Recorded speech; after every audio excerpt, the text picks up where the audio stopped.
Good afternoon and welcome back to the Reese Report. Today is Wednesday, January 18th, 2022. Monday was Martin Luther King Jr. Day. I hope it was filled with many acts of service and kindness. And now onto our COVID report with Tyler.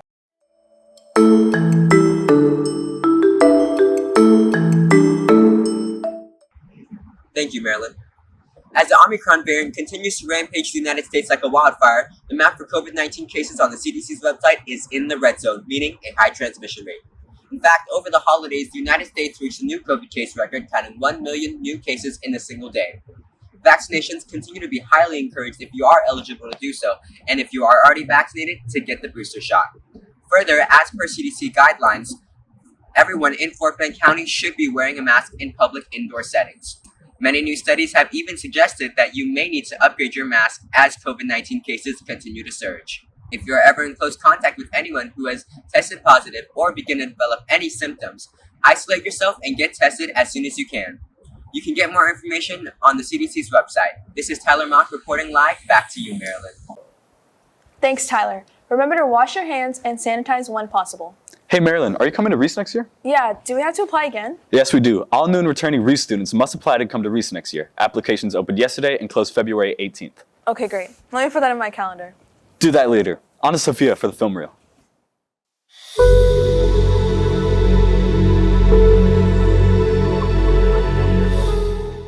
This is Sophia with Jaden with your film reel.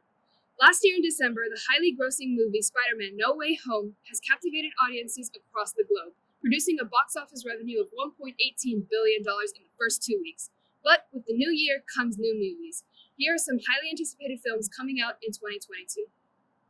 Scream is the latest horror movie to hit the cinemas on January 14th, 2022. A new murderer appears in the hometown of Woodsboro.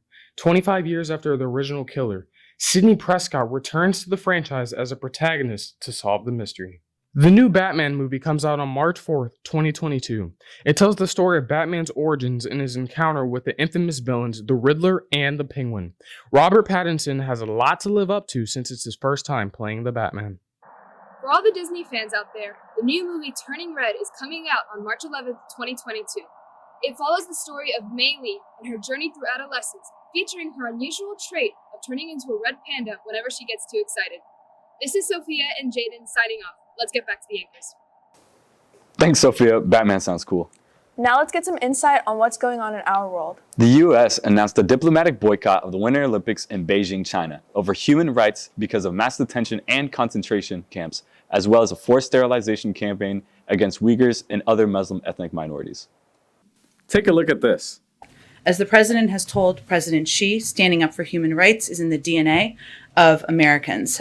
We have a fundamental commitment to promoting human rights, and we feel strongly in our position, and we will continue to take actions to advance human rights in China. Thus, the Biden administration, along with the UK, Canadian, and Australian administrations, have agreed not to send any official representation. However, all athletes of the boycotting countries will still compete. The Chinese Ministry of Foreign Affairs is denying accusations regarding the camps and denouncing it as an insult to the Olympic spirit. Thank you, Marilyn. We'll be right back after this short break. On today's Spotlight, we interviewed 3 staff members to see how COVID has affected their life at the Reese Center. I was out for about a month with COVID, so it was really hard to stay in communication with my students. I'm actually the only math teacher on this campus, so even though I was very ill, I had to prepare everything and do everything. And just try to stay in communication and make sure that my kids were getting what they needed. Well, honestly, I don't think it's affected my teaching so much this year, but it has affected me in the fact that there are a lot of students that have been absent. So in that way, yes, it has been affected. Because of COVID, I have to be very mindful about what we're doing within our classrooms to make sure that students and staff remain safe. So I have to keep up to date with what's going on with the variants around us, making sure that we are mindful of what we're doing every day based off of what the information is coming to us from the news. This has been our Spotlight for today. Back to you, Marilyn and Joseph. Well, that's all we have for today. I'm Marilyn. And I'm Joseph. See you next time.